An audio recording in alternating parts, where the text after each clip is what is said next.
بسم الله الرحمن الرحیم. اگزامپل اف بایولوژیکل میتھډ کې زموږ سره دوه اگزامپل وي. یو بایولوژیکل پرابلم ونو چې هغه وات از د کاز اف ملیریا، نو د هغې سولوشن بیا راوتی و چې پلازموډیم از د کاز اف ملیریا. کله چې لیبران ساینټسټ د ملیریل پیشنټس هغه بلډ وکتلو، یعنی مطلب د ملیریا د مریضانو وینه یې وکتله، نو په هغې کې واړه واړه مایکروسکوپیک ارګانیزمز چې کوم دی نو ولیدل. نو د هغې نه دا خبره بیا وروسته کنفرم شوله چې پلازموډیم په وجه باندې ملیریا لګي. نن زموږ ټاپک دی بایولوژیکل پرابلم 2، یعنی مطلب زموږ سره دویمه مسله هغه دا ده چې هاو از پلازموډیم ټرانسمیټډ ټو هیومن بینګز. ټیک ده، ملیریا خو د پلازموډیم د وجې لګي، خو دا پلازموډیم د انسان ته څنګه راځي؟ سیده نو نن دا پرابلم دی. نو یاد ساتئ چې زموږ سره د بایولوژیکل پرابلم هغه پرابلم ته وایي چې کله لیوینګ ارګانیزم ته څه پرابلم وي هغې ته بایولوژیکل پرابلم وایي، او دغه بایولوژیکل پرابلم چې په کومه طریقه باندې موږ حل کوو نو هغې ته بایولوژیکل میتھډ وایي. نو دغه بایولوژیکل میتھډ زموږ سره شپږ سټیپس وو: ریکګنیشن اف بایولوژیکل پرابلم، ابزرویشنز، هایپوتھیسز، ډیټکشن، ایکسپریمنٹ او کنکلوژن اینڈ ریپورټینګ. نو دا شپږ سټیپس دي زموږ سره د بایولوژیکل میتھډ. نو اولنی نمبر خو داسې وي چې موږ دا خبره کړې وه چې ریکګنیشن اف بایولوژیکل پرابلم کې به څه چل کېږي؟ فارمولیشن اف ا کوېسچن به کېږي، یعنې مطلب یو کوېسچن به یې رایز کېږي او د خلکو توجه به هغې طرف ته ځي. نو دا هاو از پلازموډیم ټرانسمیټډ ټو هیومن بینګز، دا په خپله زموږ سره یو کوېسچن دی، مطلب یو کوېسچن فارمولیټ شو. نو په دې وجه باندې دا د بایولوژیکل میتھډ یو اولنی سټیپ دی الریډي. صحیح ده، ځکه چې د خلکو توجه دې طرف ته لاړه چې یعنې مطلب پلازموډیم د انسان ته څنګه ځي. نو دا زموږ سره اولنی سټیپ دی. بیا د دې نه پس زموږ سره راځي ابزرویشنز. اوس به خلک ابزرویشنز کوي، لیدل کتل به کوي، نو د هغې نه پس به چې کوم دی نو بیا څه چل کوي؟ یو خبره به کوي او مخکې به ځي بیا. صحیح ده. نو ابزرویشنز خو داسې دي چې بایولوژیسټ نه دي، کومو خلکو چې بایولوژي ویلي وو په بایولوژي کې ماهر وي هغې ته بایولوژیسټ وایي. نو بایولوژیسټ دا لاندې ابزرویشنز کړي دي. صحیح ده که نه؟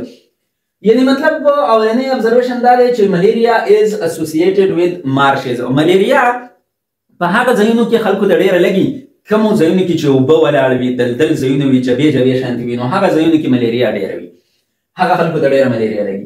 او ډرینکینګ واټر اف مارشز ډیډ ناټ کاز ملیریا، یعنی مطلب هغه څه والنټیرز داسې وو چې هغوی هغه اوبه څکلي وي نو هغوی ته ملیریا نه ولګېدلې. په دې وجه باندې دا خبره هم کنفرم ده چې که ته د دغه جبو نه، د دغه دلدل نه، د دغه ډنډونو نه اوبه وڅکې نو ملیریا د دې نه لګي. ګورئ د څکلو د وجې ملیریا نه لګي. نو دا ابزرویشنز خو د مخکې نه وو.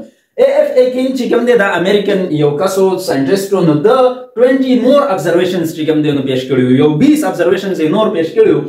په هغې کې څه امپارټنټ ابزرویشنز دا دي چې people who slept in open places suffered more from malaria than indoors. هغه خلک چې هغه په کولاو ځایونو کې بهر اوده کېږي هغوی ته ملیریا ډېره کېږي، او چې کوم خلک د دروازو نه دننه په کمرو کې بند اوسېږي نو هغوی ته ملیریا کمه کېږي. بل دا و چې who slept near a smoky fire usually did not get malaria. چې کوم خلک د اور خوا ده او د لوګي خوا ده اوده کېږي نو هغوی ته ملیریا کمه کېږي، او چې کوم خلک د لوګو مګو علاقې نه په صفا علاقه کې بهر اوسېږي نو هغوی ته چې کوم دی نو ملیریا ډېره کېږي. او بل دا و چې who used mosquito nets suffered from malaria less than those who do not use mosquito nets. mosquito net مچردانۍ ته وایي. نو هغه خلک چې هغه مچرداني استعمالوي نو هغوی ته ملیریا کمه کېږي، او چې کوم خلک د مچردانۍ نه بهر اوده کېږي نو هغوی ته ملیریا ډېره کېږي. نو چې دې ابزرویشنز ته یې وکتل نو شک یې په چا راغی؟ په ماشي باندې راغی، چې یعنې مطلب دا ماشی چې کوم دی نو دا د پلازموډیم انسان ته راوړي، نو په دې وجه باندې بیا د دې پلازموډیم د وجې د انسان ته څه چل کېږي؟ ملیریا ورته کېږي.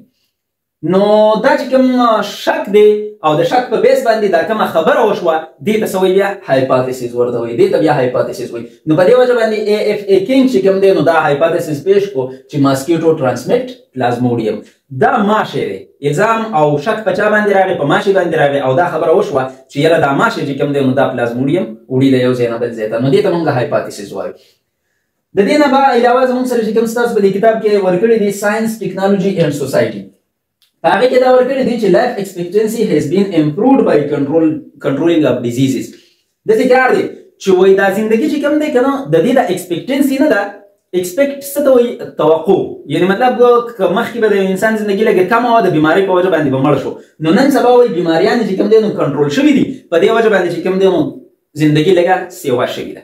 دوی دا خبره کوي. او مثال یې داسې ورکړی دی ټیوبرکلاسس ټي بي چې کوم دی نو دا د دې مثال یې ورکړی دی چې دا ګریټ کیلر ډیزیز دی، یعنې مطلب ډېر خلک به د دې نه مړه کېدل، خو نن سبا چې کوم دی نو د دې کنټرول شوی دی، د ویکسینیشن په ذریعه باندې ویکسین وشي، په دې وجه باندې دغه خلک د ټي بي د وجې نه مړه کېږي. ټیک ده که نه؟ ښه، نو مونږ دا دې خبرې له راغلي چې AFA کینګ څه خبره وکړه؟ دا خبره وکړه چې ماسکیټو ټرانسمیټ پلازموډیم دا ماشی دی چې په مچردانۍ کې دننه چې کوم دی نو ملیریا کس ته نه کېږي، او چې کله بهر ورته کېږي نو بیا ورته کېږي، او چې د لوګي په خوا کې نه کېږي، او چې د لوګي نه لرې وي بیا کېږي، او چې په کمره کې دننه وي نو کم کېږي هغه خلکو ته، او چې کله بهر ورته کېږي نو ډېر ورته کېږي. نو په دې ابزرویشنز په بیس باندې AFA کینګ چې کوم دی دا خبره وکړه چې ماسکیټو ټرانسمیټ پلازموډیم، ځکه چې ښکاره خبره ده شک په ده باندې راځي.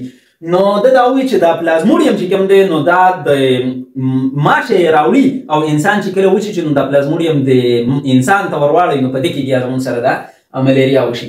نو ډیډکشن د دې نه بیا زموږ سره د یوې خبرې نه بله خبره راویستلي، د یوې خبرې نه بلې خبره راویستلو نه زما څه مطلب دی؟ مثال کے طور پر زه تاسو ته د عامې زندګۍ نه مثال در کوم.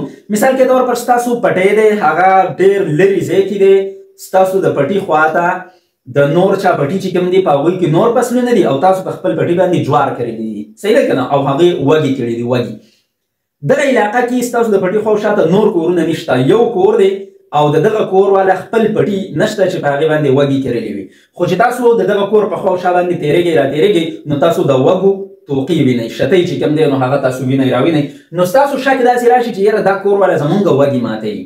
نو دا ستاسو څه شو؟ ګوره ته ابزرویشنز وکړل، شتی دې ولیدلې، هغه توخي دې ولیدلې د وږو، نو ابزرویشنز دې وکړل، د هغې په بیس باندې تا بیا شکي خبره وکړه، هایپاتیسس دې پیش کړو چې یاره دا خلک چې کوم دی نو زمونږ وږي ماتوي. نو د هغې نه بعد ته بیا ډیډکشن وکړې، د ځان سره داسې یو خبره وکړي چې که فرض کړه دا خلک زمونږ وږي ماتوي، نو بیا به یو پیره داسې راشي چې زه به دوی ګیر کړم چې د دوی سره به زه وږي رنګې هاتو وینم، صحیح ده که نه؟ مطلب دوی به زه رنګې هاتو ګرفتار کړم، د دوی سره به چې کوم دی نو وږي موجود وي او زه به یې وینم، زه به ورته ووایم چې لکه تاسو زمونږ دا وږي ماتوئ، صحیح ده که نه؟ نو دا ډیډکشن شو. د هغې نه پس به بیا ته ایکسپریمنټ کوې، ایکسپریمنټ به دا کوې چې پریکټیکلي به لاړ شي، هلته به کښېنې په پټ ځای کې، چې کله دا خلک درلل ستا وږي رامات کړل، ته به راشې پسې ورته به ووایې چې دا دی ما ولیدئ، تاسو زمونږ وږي ماتوئ. نو په دې طریقه باندې زموږ سره ابزرویشن، هایپاتیسس، ډیډکشن او ایکسپریمنټ کېږي. ټیک ده؟ ښه، ابزرویشنز خو شول، الزام په شک په دغه باندې راغی، په ماسکیټو باندې راغی، په ماشي باندې، د هغې نه پس بیا ډیډکشن وشو چې که فرض که دا ماشه انوالو وي د پلازموډیم ټرانسمیټ کولو کې، نو یو پیره به زه د ده سره چې کوم دی نو پلازموډیم ګیروم. If mosquito transmit plasmodium, then plasmodium should be present in mosquito. که فرض که ماشه دا پلازموډیم ټرانسمیټ کوي، نو یو ټیم به داسې راشي چې زه به د ماشي سره د پلازموډیم ګیر کړم، صحیح ده؟ نو ایکسپریمنټ وشو، صحیح ده که نه؟ تجربه.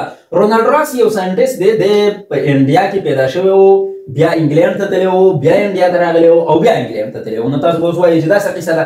نو ګورئ داسې کار دی چې 1700 صدي چې کله شروع شوه، یعنې مطلب په 1607 1608 وغیره کې، نو انګریزان چې کوم دي که نه، برطانیه والا انګلینډ والا، هغوی څه چل وکړو؟ هغوی چې کله مطلب د انډیا او پاکستان یو و که نه، انډین سب کنټیننټ برصغیر پاک و هند، نو داسې چل وشو چې دغه خلک راغلل او دلته یو کمپني جوړه کړه، او هغې به خپل تجارت چې کوم دی نو کوو. نو داسې چل وشو چې ورو ورو به هغوی خپل تجارت سیوا کوو، او ورو ورو یې په انډیا کې چې کوم دی نو څه چل وکړو؟ انډیا یعنې مطلب زموږ د پاکستان او انډیا خو مخکې یو و که نه، نو په دې علاقه باندې څه چل کوو؟ خپل اثر و رسوخ یې ورو ورو سیوا کوو. بیا داسې یو ټایم راغی چې لکه دوی ډېر زیات طاقتور شول او بس خبره روانه وه. نو بیا یاد ساتئ چې په 1857 خواوشا کې چې کوم دی نو د دوی کنټرول انتهایي سیوا شو، او بالکل باقاعده چې کوم دی نو بس جګړه مګړه وشوه، او د دوی ګورنمنټ راغی زموږ سره، زموږ په انډیا او پاکستان چې کوم یو ځای و، په موږ باندې انګریزانو حکومت راغی. نو په دې وجه باندې انګریزان دلته راغلل، او د هغوی پوځ وغیره چې کوم دی نو دلته راغی. نو په دې وجه باندې د رونالډ راس پلار دلته و، صحیح ده که نه؟ نو چې پلار یې دلته و، نو په دې وجه باندې پلار او مور دواړه، صحیح ده؟ نو په دې وجه باندې زموږ سره چې کوم دی رونالډ راس په انډیا کې پیدا شو. بیا د اعلی تعلیم دپاره چې کوم دی نو بیا انګلینډ ته تللی و، او بیا په 1880 نه مطلب دا دی چې 80 نو 81 82 83 84 85 86 او د 90 90 پورې، یعنې مطلب د 80 نه واخله د 90 د 80 نه واخله د 90 پورې چې دا کوم ایریا راځي، دا کوم پیریډ راځي، نو دا مونږ په څه باندې ظاهرو؟ په 80s باندې دا ایس ورسره وړوکې شانتي لیکو، د دې نه مطلب دا 10 کالې دي، دا دهایي ده. نو په دې کې بیا لازم واپس چې کوم دی نو انډیا ته راغی، او په انډیا کې چې کوم دی نو د په ملیریا باندې کار وکړو، او په ملیریا باندې چې کله کار وکړو او ایکسپریمنټس یې وکړل نو د هغې نه پس بیا انګلینډ ته لاړو. نو ځکه ما دلته بیا لیکلي چې بیا انګلینډ ته لاړو. خو بلحال موږ دا خبره کوو چې دا چې په انډیا کې پیدا شوی و بیا انګلینډ ته تللی و بیا واپس انډیا ته راغلی و او دا کار یې په ملیریا باندې کوو. څه کار یې کوو؟ ایکسپریمنټس یې کول. ایکسپریمنټس څه و؟ ټیسټینګ اف ډیډکشن. دا ډیډکشن یې ټیسټ کوو چې یاره دلته دا خبره شوې ده که نه چې اف ماسکیټو ټرانسمیټ پلازموډیم که فرض کا دا ماشی چې کوم دی نو دا پلازموډیم ټرانسمیټ کوي نو بیا به دا پلازموډیم خامخا په دې ماشي کې هم یو ټایم دننه موجود وي. نو د دې ټیسټ کول اوس پکار دي. نو ده دا ټیسټ کړی و او په ماشي کې باقاعده پلازموډیم چې کوم دی نو کتلی و. په دې وجه باندې دته بیا نوبل پرایز یعنې انعام ورته هم میلاو شوی. نو په اولني ایکسپریمنټ کې د داسې چل وکړو چې فیمیل انافلیز ماسکیټو یې راواغستو. انافلیز د ماسکیټو یو قسم دی، یو جینس دی. نو هغې کې فیمیل راواغستله ښځه ماشي او هغې باندې د ملیریا یو مریض وچیچلو. نو د ملیریا مریض یې چې پکې راوچیچلو نو د هغې نه پس یې دغه ماشی مړ کړو او په دغه ماشی کې پلازموډیم دننه موجود و. صحیح ده که نه؟ نو ده دا سوچ وکړو چې وګورئ نه مطلب دا خبره زما ټیک ده که نه چې لکه یو ټیم به داسې راشي چې زه به د دې ماشي سره دا پلازموډیم ګیر کړم نو دا د پلازموډیم پکې موجود دی که نه. نو ده داسې سوچ یې وکړو چې که فرض که زه انفیکټډ ماسکیټو راواخلم یعنې مطلب هغه ماشی راواخلم چې په چا کې پلازموډیم موجود دی هغې ته انفیکټډ ماسکیټو وایي که نه او په هغې باندې زه یو صحتمند انسان وچیچم نو دغه صحتمند انسان ته به ملیریا وشي. would have gotten ملیریا. ده ته به ملیریا کېږي بیا. صحیح ده؟ که زه یو داسې ماشی راواخلم چې هغه ما د ملیریا والا د مریض سره بار بار چې کوم دی نو ګیر کړی وي او دغه مریض یې بار بار چیچلی وي نو ښکاره خبره ده د ده نه به پلازموډیم راغستی وي.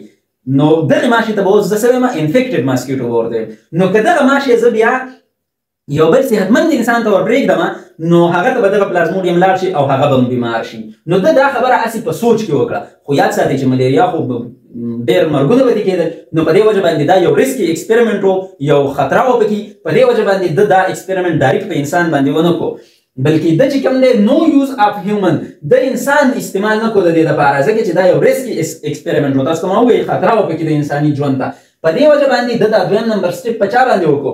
هی یوزډ سپیرو انسټیډ اف هیومنز. چرچڼه یې استعمال کړله، مرغۍ یې استعمال کړه د انسان په ځای باندې. او یاد ساتئ چې کوم انافلیز ماسکیټو دي دا انسانان چیچي خو چې کوم کیولیکس ماسکیټو دي بل قسم نو په هغې کې فیمیل کیولیکس ماسکیټو راواغستله نو هغه څوک چیچي؟ هغه سپیرو چیچي، چرچڼې چیچي بیا. صحیح ده؟ نو په هغې باندې چرچڼه وچیچله. کومه چرچڼه؟ په کوم کې چې ملیریا موجود وه. داسې چل یې وکړو چې فیمیل کیولیکس ماسکیټو یې راواغستله او په هغې باندې د ملیریا والا چرچڼه وچیچله. بیا د هغې نه پس یې کیلډ ماسکیټو دغه ماسکیټو چې کوم دی دغه ماشی دغه یې مړ کړو او په هغې کې هم دننه پلازموډیم موجود و. نو د هغې نه پس یې بیا څه چل وکړو؟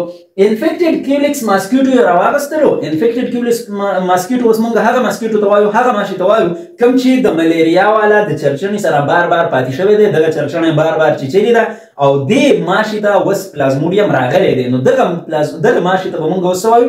انفیکټډ ماسکیټو به ورته وایو. په ده باندې بایټ هیلدي سپیرو په ده باندې بیا صحتمنده چرچڼه وچیچله نو ګاټ ملیریا. هغه چرچڼې ته هم ملیریا وشوه، بیماره شوله.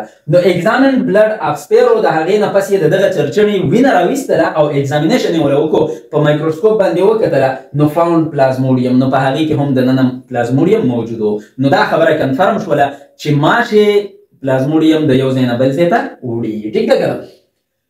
د دې چې کوم ریزلټس دي یعنې مطلب کنکلوژن دي نو هغه څه راغلل ما تاسو ته وویل چې یعنې مطلب د هایپاتیسس واز پرووډ ټرو. دا چې کوم هایپاتیسس و هایپاتیسس څه و؟ هایپاتیسس دا و چې ماشی انوالو دی د پلازموډیم د وړلو کې یعنې مطلب د یو ځای نه بل ځای ته په وړلو کې ماشی انوالو دی.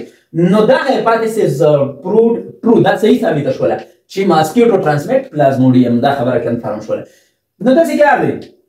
اوس که تاسو خیال کړی وي که نه مونږ دلته دا وویل چې فیمیل انافلیز ماسکیټو یې راواغستو.